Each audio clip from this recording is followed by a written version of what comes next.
Welcome to Chapter 6 for Aquinas Physics with Calculus. I'll be going over the OpenStax produced slideshow for this, and I'll be going back and forth between that and the book.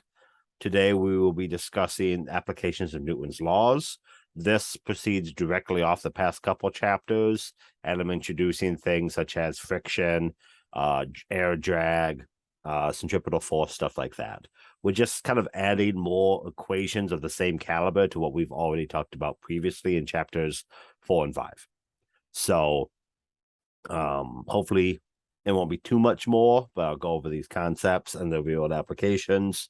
I will, of course, be going through selected problems. When I hit that selected problem, we'll go back to the book and we'll discuss how the book suggests you go through it. And final statement, this is not meant to be the be-all end-all of your understanding of this topic or this text.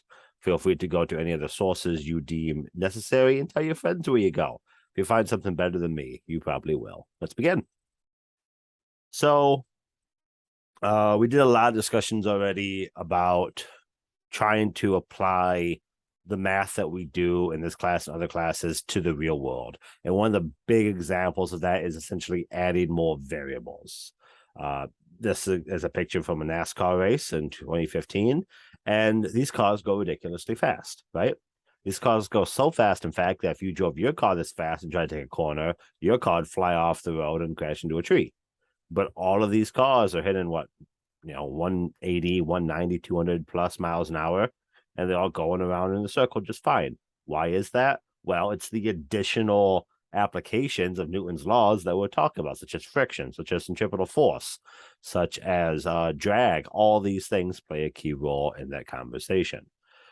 This stuff can get pretty technical at first glance, but when you realize what you're looking at, you're going to see that it's really not too bad. I'll go to this guy, zoom in on the picture a little bit. So what do we have here? Well, we have a grand piano being taken out of a room, because books need to have these ridiculous examples in them. What's going on when you lift something up with a crane? Well, a lot, right? You have the W vector, the weight vector, gravity pulling whatever you're lifting up down. And you also have the cable essentially pulling it up. Newton's third law, equal and opposite forces, right? But funny part is, as we discussed, if you have an equal and opposite force of tension pulling up, therefore you have the piano pulling down on the wire the exact same. That's what causes them to be equal. So you essentially have three forces going on when you pick something up. But we don't math, we model, but we don't math all three of those forces. Why? Well, we discussed this a bit in the last chapter. We define systems of interest. The force of the torque down on the wire relative to the piano, for this example we're looking at right now, doesn't matter to the math, because if we just care about the crane and the piano itself, and we know the wire is strong enough, then the torque down is equal to the weight anyways. So we can essentially skip that vector f of t, because it's just kind of what the weight is already doing, right? So that's why when we go over past example C over to example D there, the free body diagram of this picture that we're talking about here is just the torque up and the weight down, and they're equal. Why are they equal? Again, go back to what we talked about before. Force imparts an acceleration. If this picture here, the piano is not moving up or down, then the forces are equal and your acceleration is zero. You can use these sort of math equations in a variety of ways. Here's a classic. I think we kind of covered a variety of this already, where you have different angles holding up a street light, where there's a tension on each cable, where the tension is proportional to the angle, right? We've got very complicated looking free body diagrams here at the bottom, but we're just breaking down the X and Y components of these triangles at 30 and 45 degrees, and then adding up all the components. In practice, it's not too bad. So let's practice it. Let's go a different example. Instead of the classic traffic light, we're going to do a tugboat and water drag.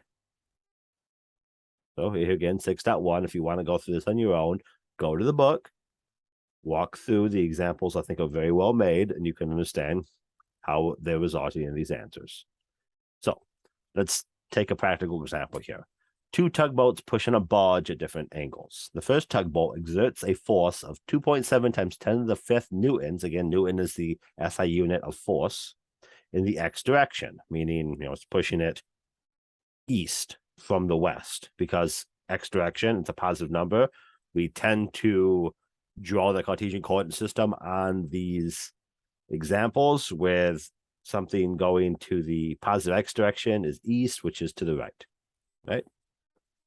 The second tugboat exerts a force of 3.6 times 10 to the 5th newtons in the y direction. Again, positive in the y, so it's pushing it north from the south, like the picture shown here.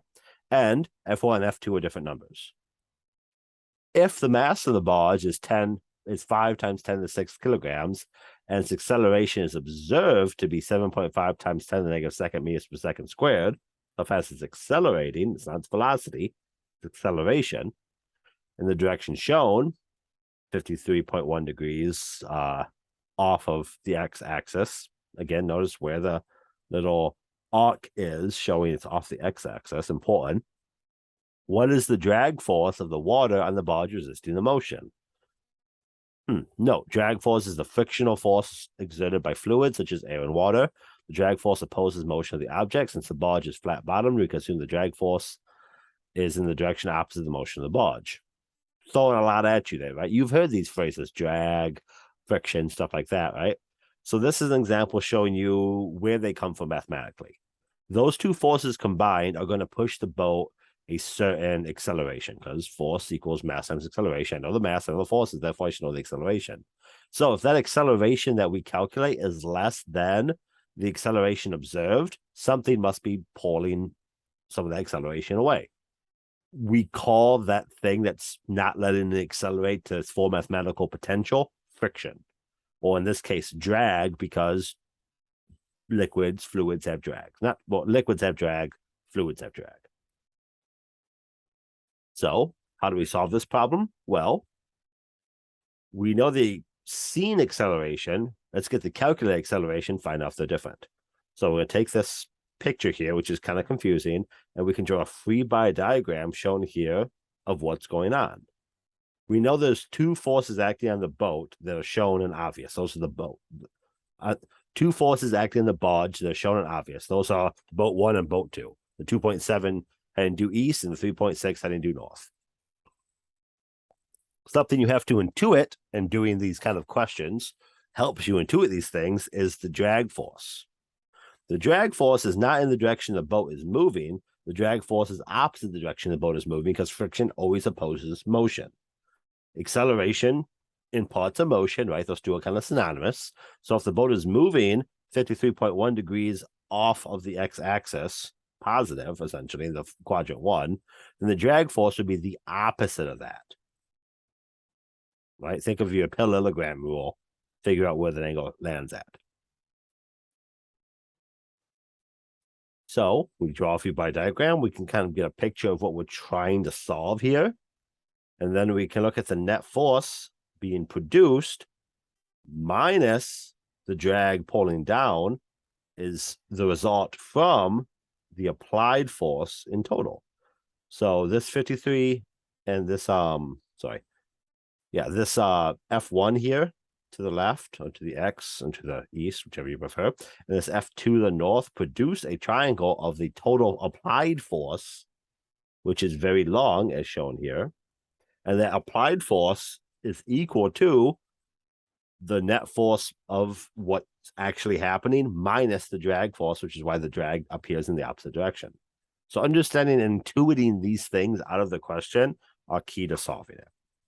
And that's what's going on with this strategy shown down here. So how do we figure this stuff out? Well, lucky for us, since we have a right triangle being produced by the barges, it's just Pythagorean theorem, right? A squared plus b squared equals c squared. That gives you the magnitude or the length of the applied force. In this case, it is 4.5 times 10 to the 5th newtons at, again, they tell you 53.1 degrees. If they didn't tell you the direction, you still could have figured out the direction, right?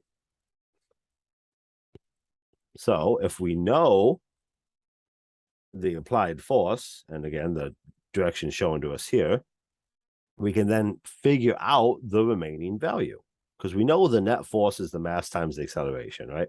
That's the net force going on here.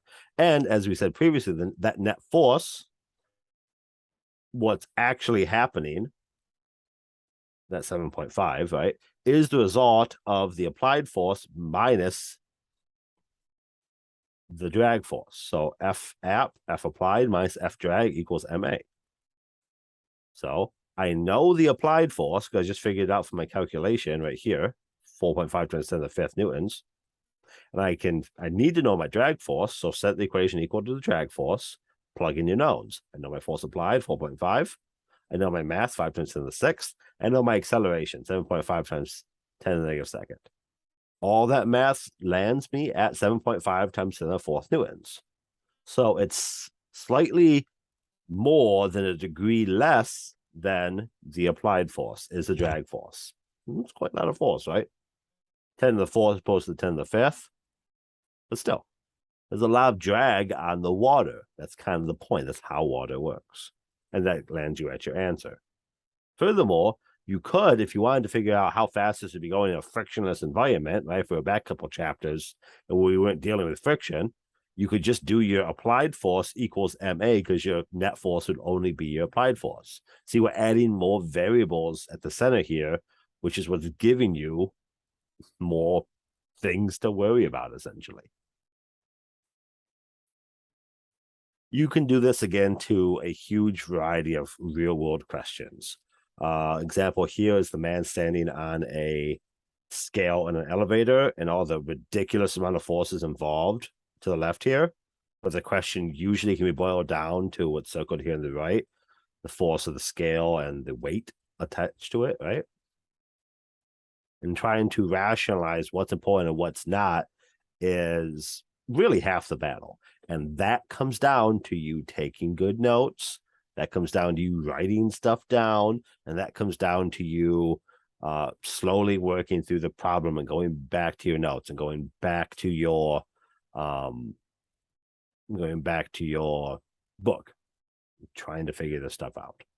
So let's do an example of that. We're 6.4 here. And I picked this one because it's the bane of all college students. It is the question without numbers. Everyone always hates these. That's why I chose it. So in the picture shown below, a block of mass M1, the nice greenish bluish one, is on a frictionless horizontal surface. Cool, frictionless. So I don't need to care about all the other variables.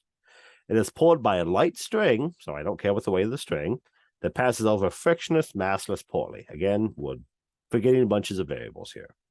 The other end of the string is connected to a block of mass M2. Nice purple. Mauve colored almost. What's that? Yeah, I guess I'd probably call that purple.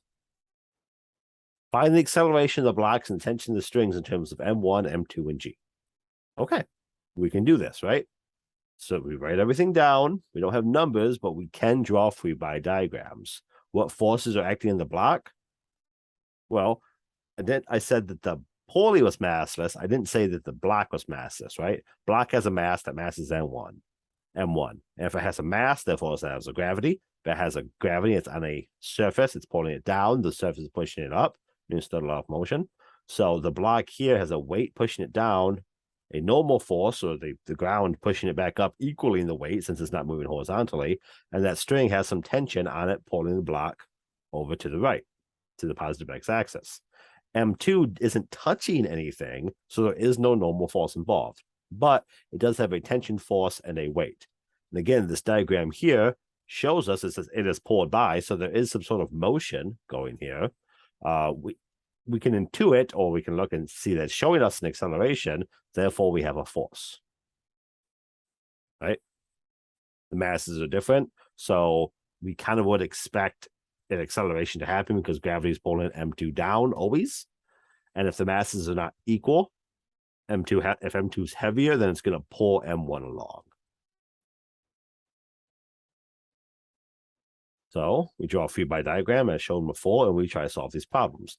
So what is the sum of the forces acting on block one?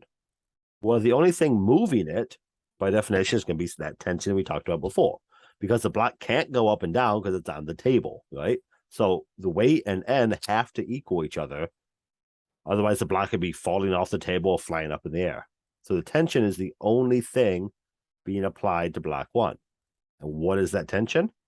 Well, that tension is relative to, as we'll see in a bit, block 2. Because block 2 has the tension from block 1, from that string pulling it up, but also has its own weight pulling it down. So the total sum of the forces of block 2 are only in the y direction. They equal to the tension pulling up minus gravity, or the force of gravity, which is m2g, and that equals our accelerations. So what do we have what do we have here? Well, the tension is equal to m1a, and the tension minus m2g is equal to minus m2a, right? Because the tension is the same. The x direction tension, the y direction tension is the same tension on this frictionless example. So what can we do all this stuff? Well, I got 2 m2s, I got a g, I got a t. Well, I have the t's are the same. That's cool. I got an a. What's the question asking me for? The question's asking for by the acceleration of the blocks. So I need to take these two equations. I need to solve for a. Can I do that? Well, I can actually, right? Noteworthy here is that since both these tensions are the same, we can essentially substitute these guys in there, right? So we can replace this t equals m1a up top with the t in the equation for block 2, getting you m1a minus m2g equals minus m2a. At that point, we can just slash it up, slice and dice, and solve for what we need to solve for. Or we can rewrite the equations in terms of a's and t's to find out what we need. The acceleration down here is going to be equal to m2 over m1 plus m2 times gravity. So the mass of m1 is very important. If m1's, well, I guess since it's frictionless, it's always going to be sliding, right? Oh, see, even I didn't catch that one. The frictionless platforms, doesn't matter how big m1 is, it's always going to be sliding, but its speed is going to slide and be dictated by the weight discrepancy between them, and the tension is also related to that weight. There can be a lot to these guys. They can kind of trick you sometimes. Here's another example, basically the same problem, just you have everything in the y direction. And then you can continue this again on and on and on and on, right? These are examples from the book. I'm skipping over because we're doing selected shots here. Here's some examples where you have different carts working in motion, and this is a good one to stop and go through to figure out what free-body diagrams are relevant to the question and how they relate to each other, what systems do I need to extract the data from to answer the questions. If you're confident in what we've done so far, you don't need to practice this. If you are questionable about what we've done so far, pause the video, go to the book, read through the question. Let's do another one here, example 6.9. This is a drag question. I think that's in the next chapter, if I remember correctly. No, it is this chapter, sweet. Motion of a projectile followed vertically. A 10-kilogram mortar shell is fired vertically upward from the ground with initial velocity of 50 meters per second. See the figure, I guess.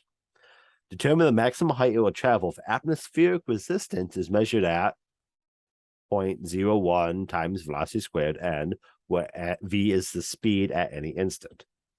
So the faster something's moving, right, the higher the drag force. And again, this kind of goes into understanding that fluids and gases are particles. The faster you're moving, the more particles you're hitting, right? When you run in the rain, you get a lot more water on you because you're running into the rain, you're catching stuff. Raindrops are hitting you that would not be hitting you had you not been running. That's how drag works, right? You don't have drag when you're not moving because you're not going through stuff. So we want to know the maximum height they will travel given said drag force. And let's take a look at the question. What forces are imparting on this rocket, on this mortar shell? Well, once the mortar shell leaves the mortar it has no more upward momentum, right? It's an explosion. Once it leaves the tube, it's done. So at 15 meters per second initial velocity is the only upward force acting upon it. The upward force, is the end of all the upward force acting upon it. There is no upward force because it's not self-propelled, right? So the forces applied to the motor shell once it leaves the motor, or gravity always pulling it down, and the drag force impeding the motion. If the motion is up, the drag force is down. So you have two forces pulling down. One of those is constant, gravity. The other one varies depending on how fast you're going. So, kind of a lot here, right? Well, let's break it down and see what we can do here. So the sum of our forces is equal to the mass times the acceleration in the y direction, right? F equals ma. What are our forces? Our forces are our drag force, which is negative, and our weight, which is also negative. Cool. So we know that the thing is 10 kilograms. So mass times acceleration gives us a weight or gravity value of 98. And then our velocity, as I said before, is equal to, our drag force is equal to 0.01 times v squared. And all that equals 10a. Okay, so how can I use it? How can I solve this? Well, the acceleration depends on v and is therefore a variable. And since the acceleration is a function of the velocity, we can relate a and v using the rearrangement as described, shown here. So the acceleration with respect to the time is equal to the velocity with respect to the velocity, right? You can replace the ds with dy because we're dealing with the vertical direction here. Because, well, yeah, and we can land ourselves at a new equation, namely what we have here. So we want to take the v squared, we'll take our dvd, and then we're going to create ourselves a nice little, right, calculus problem and solve out what we need.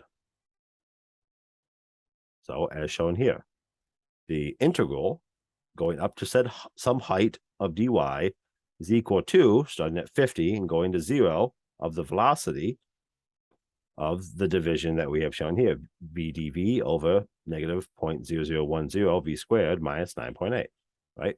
We integrated our equation shown above to get what we need. Then, of course, we can solve it out. How are we going to do this? Well, we can take a natural log. Again, I've said this a couple of times.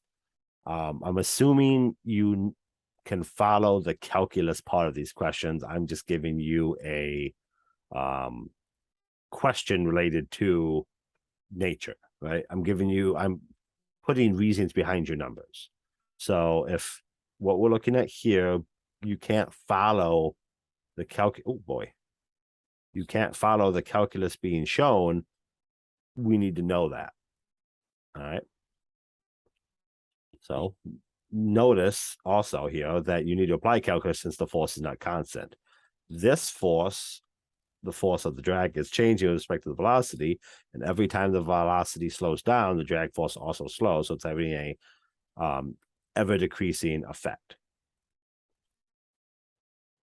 That's why we're taking. That's why you're in the calculus class, right? Right. Yep. So integrate it on through, and there you go.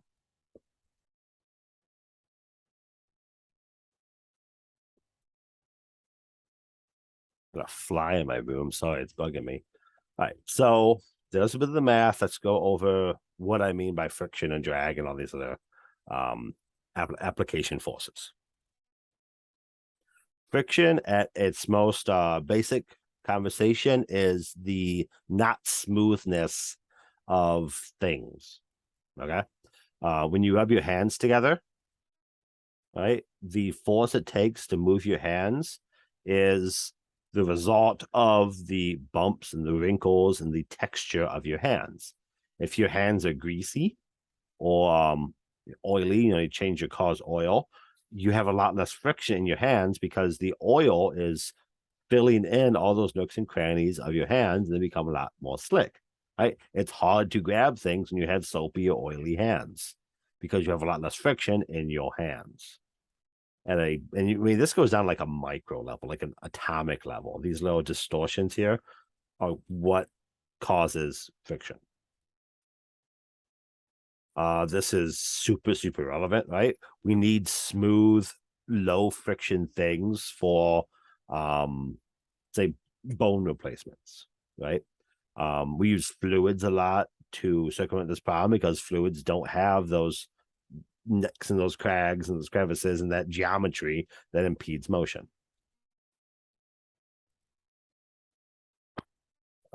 Again, more examples of forces and friction. The book goes over kinetic and static friction a little bit. They're essentially just different equations. I can show them to you here. There you go. Kinetic and static friction, again, kind of the same equation, but static friction kind of snaps when the thing starts to move. Kinetic friction takes over when it's moving. Hence, static friction is static. Kinetic friction is kinetic. Kinetic is motion, right? So here's also the book provides a table that it references back to a lot for the coefficients. There we go. The coefficients of friction, depending on what you're talking about. And these coefficients are known quantities. So if I give you a question, I tell you what is involved, you can go back to this book to find the variables go back to this table to find the variables that you need. So let's take a look with the example. Again, another physics classic, right? The skier on a hill. So a skier has a mass of 62 kilograms sliding down a snowy slope at a constant acceleration. Again, constant acceleration. Find the coefficient of kinetic friction for the skier if friction is known to be 45 newtons. Okay. So we need to find the magnitude of the kinetic friction given a 45 Newton friction. Kinetic friction is related to the normal force by the equation we talked about before. The friction kinetic is equal to the coefficient of kinetic friction times n being the normal force or the gravity involved. Thus, we can find the coefficient of kinetic friction if we use the normal force of the skier, and if we can figure out the normal force of the skier, in this case, off of his 25-degree slope, and knowing his acceleration is constant, we can take his weight, figure out the y component of his weight, solve for his normal force, and thereby getting our answer, which is exactly what we do, right? You take the y component of the normal force. If you're wondering what y component comes from, go back a couple chapters. We discussed that. X, y components of any particular triangle. And then go run it through and solve your problem here, right? Your normal force, your known force of friction is 45. And your normal force is equal to your weight times your y component. So a 62 kilogram dude, 9.8 is gravity, 0.096 is cosine of 25. Math it out. You get a coefficient of kinetic friction for this snowy hill at 0.082. Coefficients of friction are unitless. Don't relay units. That's bad. Always do not write units. Again, more examples of sort of what friction is. This is a cool one. Contact area also plays an important role in friction. The more stuff that's touching, the more those rough surface areas connecting, the more friction you have to fight against. And as I said before, it goes down to an atomic level, really. Yeah. So here's more examples from the book that I'm skipping over because they kind of you hit a level of redundancy of these questions, right? I want to try to get through this as smoothly as possible. But the more friction you add to a given question, the more variables you need to take into account. So surface friction, coefficient of friction, drag, everything can all play a factor in here. And remembering what they are, writing them down, and solving them is really what this is all about. Let's go over 6.14 as another example. So earlier, we analyzed the situation of a downhill skier moving at constant velocity to determine the coefficient of kinetic friction. Now let's do the same to determine acceleration. If the snowboarder, pictured below, glides down the slope that is inclined at 13 degrees to the horizontal, that's fine if they use a 0 up there, The coefficient of kinetic friction between the board and the snow is a given here, 0.2. Can you find the acceleration? So all I know is the angle and the coefficient of kinetic friction. What can I use to figure that out? Well, I know the coefficient of kinetic friction, so I know what is being taken away from the acceleration. I can solve for that. And I can also solve for the acceleration given the angle and gravity. So plug and chug, right? All the force in the x direction is equal to the mass times all the acceleration in the x direction. The force in the x direction include that coefficient of friction fighting against the x directional force and the force of gravity pulling down in the x direction, or mg sine theta. The y direction, of course, is the normal force and the force of kinetic friction, and we're not moving in the y direction necessarily. So since I'm not moving in the y direction in any meaningful way here, I'm only moving in the x, where x is the slope. I'm not, she's not falling into the snow for this example. The x directional forces are the things I care about for acceleration. She's not accelerating down. Okay, so she's accelerating down the hill, but she's not accelerating down with respect to the normal force, because we broke everything down into x and y components. And the y components of this picture, there's no acceleration, right? We're tilting, we're canting over the Cartesian coordinate system to be parallel with the snowy hill. I did a question like this a chapter or two ago as well. So how do we solve this? Well, we can look at the second equation, solve for our a and the x. To do that, we throw everything back and forth here.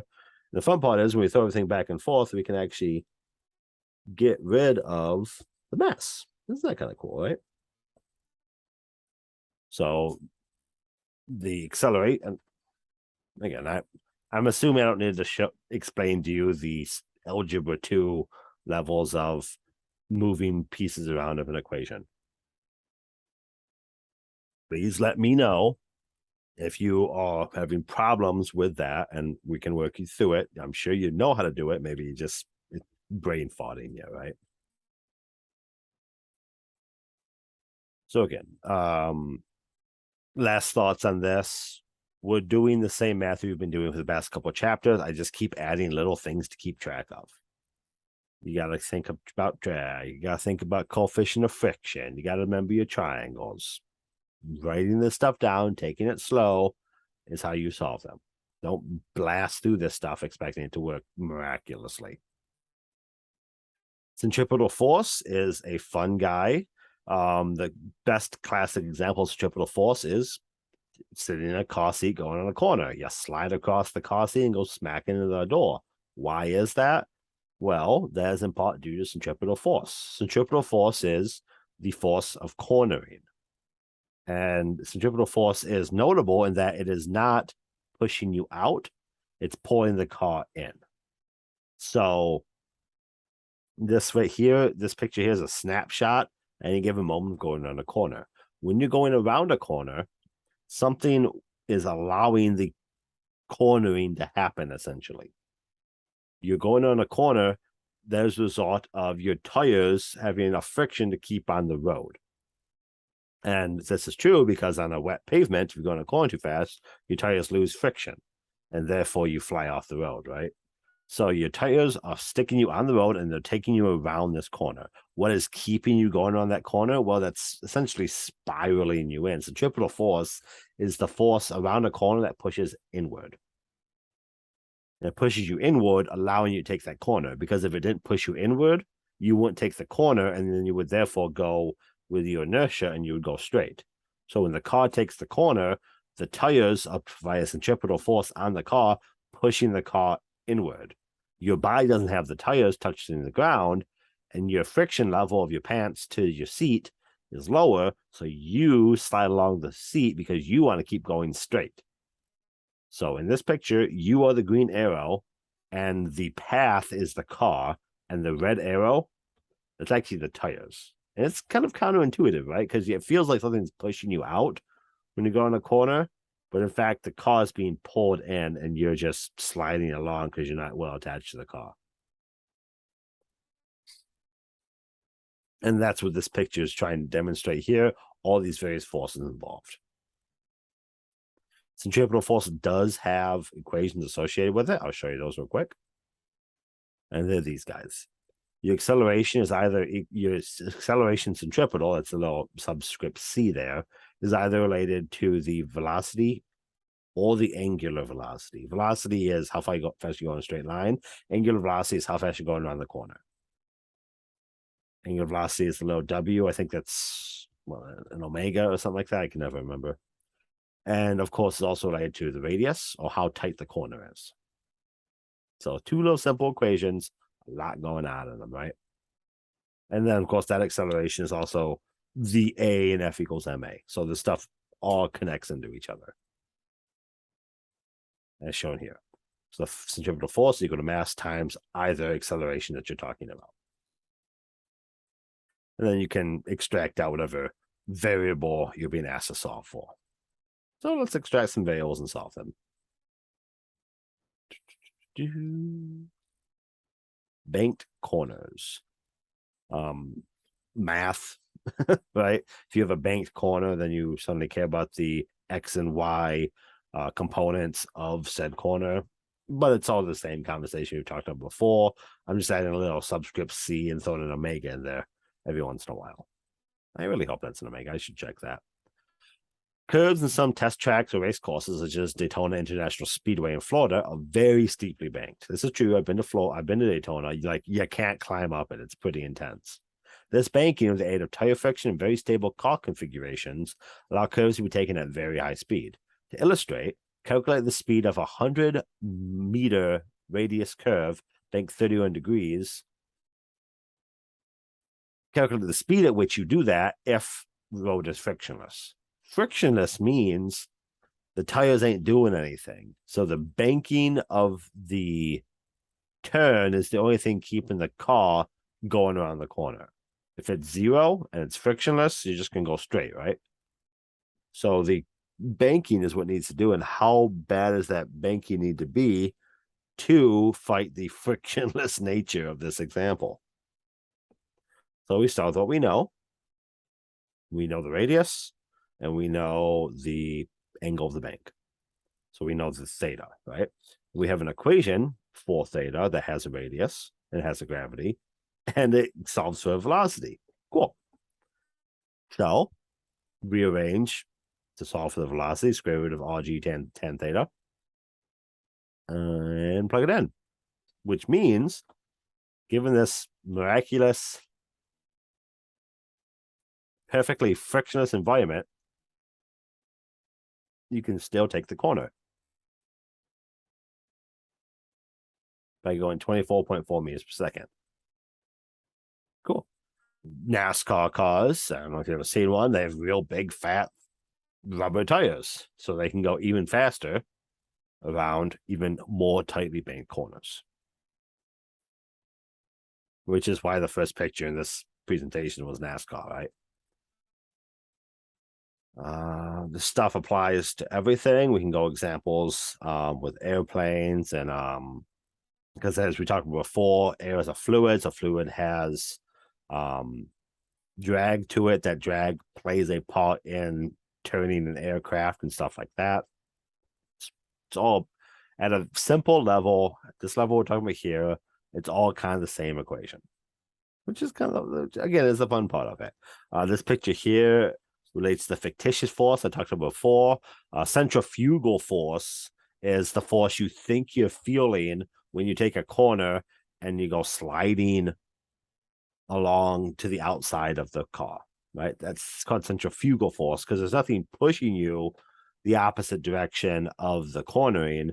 In fact, it's the car being pulled in the direction of the corner and then you not being attached to the car, which causes you to have that perceived force causing that motion. And it's confusing. The Coriolis effect follows this stuff, which is down here. Centrifuges use this idea. It's all the math we talked about previously with angular velocity and radiuses and stuff like that, radii, whatever the term would be. And again, you play in a merry-go-round, go out to a playground with your college buddies and try to whip each other off the merry-go-round, right? That's what's going on. When you get whipped off the merry-go-round, something's not pulling you. It's your body wanting to go in a certain direction and the friction keeping you on the merry-go-round being released. You're overcoming the friction of your hands or whatever, right? Again, Coyle's effect is a modern not astrological, weather related effect of this. Last thing we'll talk about is drag. Again, it's, as I've been saying a bunch of times, right? It is a addition to the equation that you could be asked, but these additions are things that are within the bounds of the math that we've already established, right? If you can do division, you can do addition, you can do integrals, you can do all that jazz. You can take care of drag in a question. This is actually kind of a controversial subject, as shown here. Famously, the Olympics started letting people use bodysuits. Why do Olympic swimmers use bodysuits? Well, because your skin has a certain level of friction to it, right? Again, rub your hands together. Your skin has friction because it's bumpy. It's got hair and stuff like that. We can make material that's a lower friction coefficient of friction than human skin. So when swimmers swim through the water, they don't need to care as much about their body friction, which allows them to hit higher speeds. And when you're in the Olympics, fractions of a second can count for gold, silver, or bronze. So that's what's showing here. Bodysuits provide at least 10% less drag than smooth shaved skin. So people start using bodysuits to get that little teeny tiny faster velocity. This stuff's all used throughout nature. Geese fly in a V formation is the exact same reason, right? So let's go over 6 to 18 and we can call it a day. Here's equations for drag. They again relate to a big variety of stuff. Some coefficient of drag C, the area involved being in the drag force, the density of the fluid. Greek letter looks like a P. I'm terrible with my Greek letters. I apologize. How fast you're going. All this stuff plays a factor. I cannot remember what that. I cannot remember what that letter for density is. That's not good. That's actually the area part that I should have mentioned is why geese fly in a V, because they're spreading out the drag over longer distances. So the geese in the front of the V formation at the point of the V actually fly harder to bust through the fluid, and the geese further along the edge don't have to fly as much because it's kind of being the fluid, the air is being kind of separated for them by the front. And if you watch them over a long enough time, they'll switch positions. It's super cool. But here's a couple examples of that coefficient of drag C we're talking about before. As you can see here, Toyota Camry is pretty good. Good job, Toyota Camry. Much better than a Hummer H2 at, drag. Terminal velocity questions. Same song and dance, right? Using the equations we already know, F equals ma. And let's discuss the calculus behind it. Fantastic. Here we go. So your force of your R being, which one was that? Excuse me here. Oh, yeah, so spherical force. Why do I have an R there?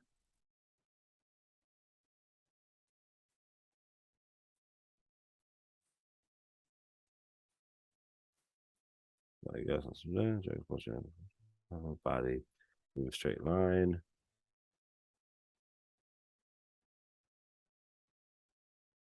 Oh, it must be the drag force. Okay. So you got something moving through a fluid.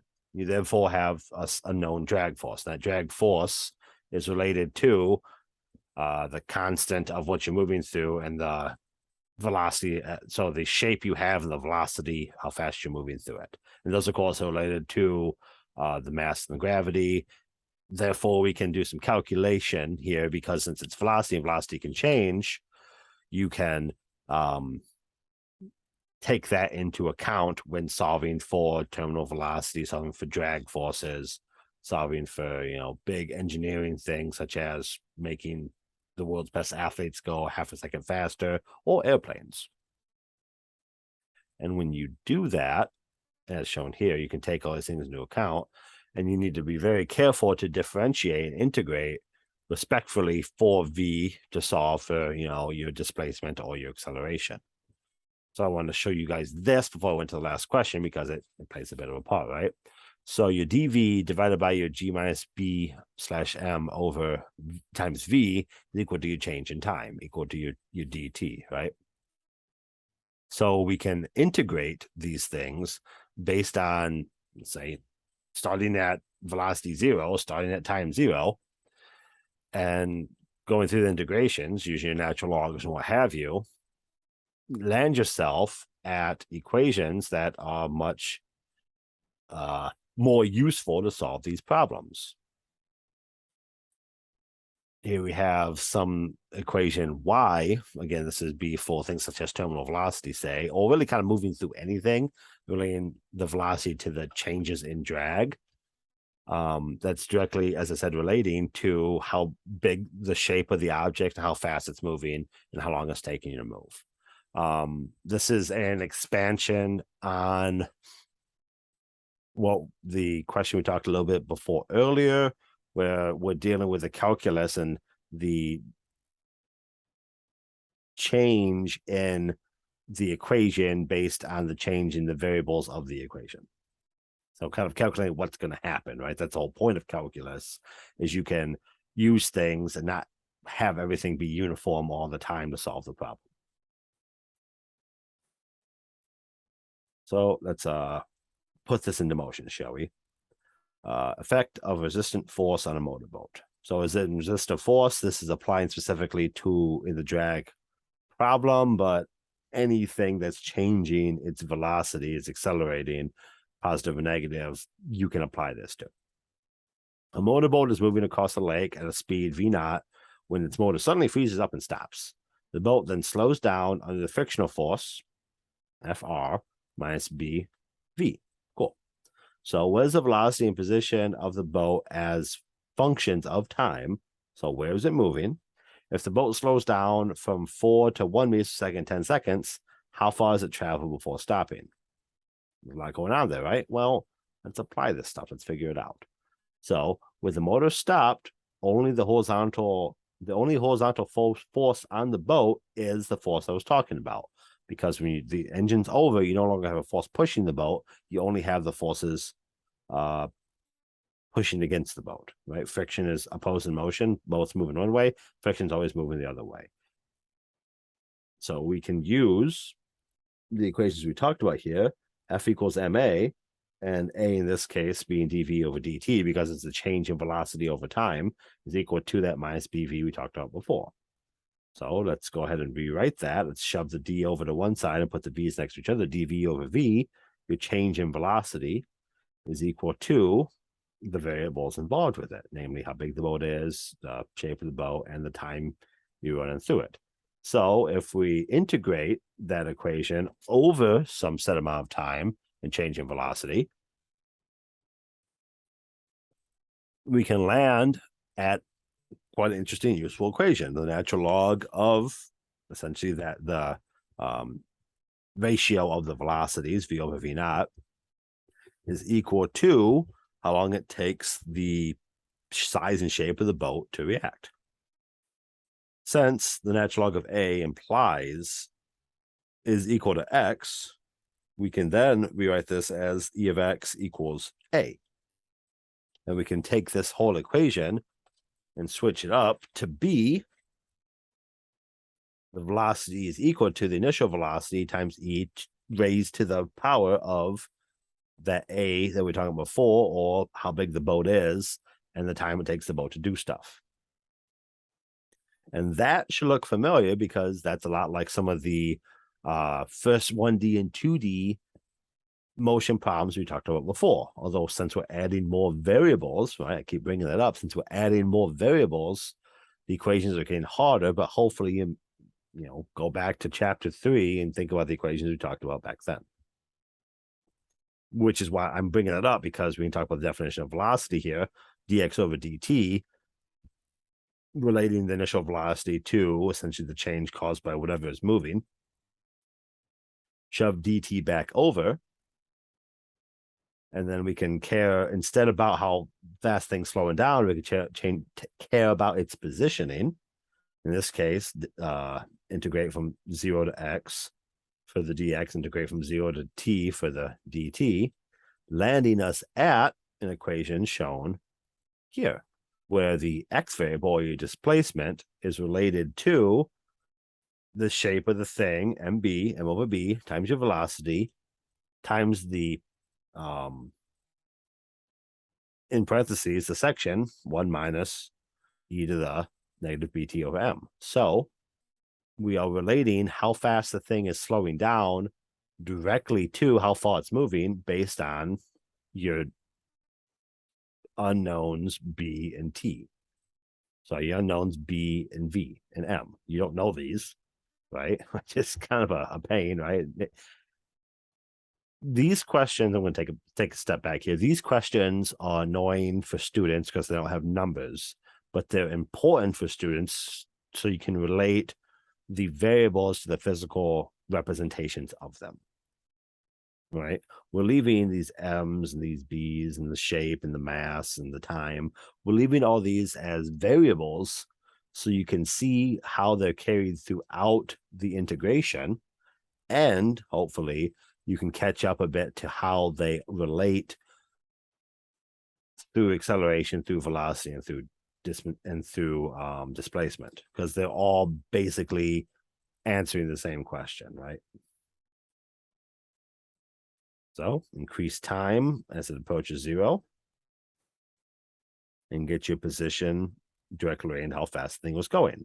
Doing all that work to land on the faster you were moving, the longer you traveled. Right? So if you were moving 10 meters per second initially, sorry, if your time was related to 10 seconds, then you'd be going faster. I mean, it's weird stuff. I get it's weird stuff, and it sucks that we have a whole bunch of variables in this question, but landing on a equation allows us to punch in said variables and hopefully land ourselves at a reasonable answer. So with the boat's velocity and position reaching their final values, we can plug and chug a couple numbers in here and hopefully find out something useful. So if we say v naught was 4 meters per second and v is 1 meter per second, we need to solve, we'll roll back up here again, how far it traveled. Okay. So let's put our variables into our big old equation here for distance and solve. The natural log of 0.25 is equal to negative natural log of 4, which is then therefore equal to minus b over m times 10 seconds, because boat was moving for 10 seconds. Then let's add a grand total of 29 meters. It's a lot going on there, right? And we weren't really given a lot of information. We were just given how fast the boat slows down and how much the boat slows down. We weren't told anything about frictional forces, anything about the shape of the boat, but that stuff wasn't needed. The mass of the boat, we weren't told the mass of the boat. That stuff wasn't needed because if the boat's going to react in this natural way, which is slowing down 3 meters per second over the course of 10 seconds, that happens due to any number of factors related to friction and size of the boat that are irrelevant to the question being asked. In the real world, of course, being an engineer or something like that, you're going to care about the real world components, right? But it's kind of cool that you don't need to know all those questions to solve the problems. And that was a bit much, right? That is chapter 6. Got any questions? Let me know. Again, my biggest suggestion to you is just to take your time. This stuff can be kind of annoying. If you're out of practice with physics, this is probably some good practice for you, catching you up a bit. But hopefully you'll see that this stuff is very doable if we put the effort in to figure it out and remember our basics of fundamentals. So thanks for watching and take care.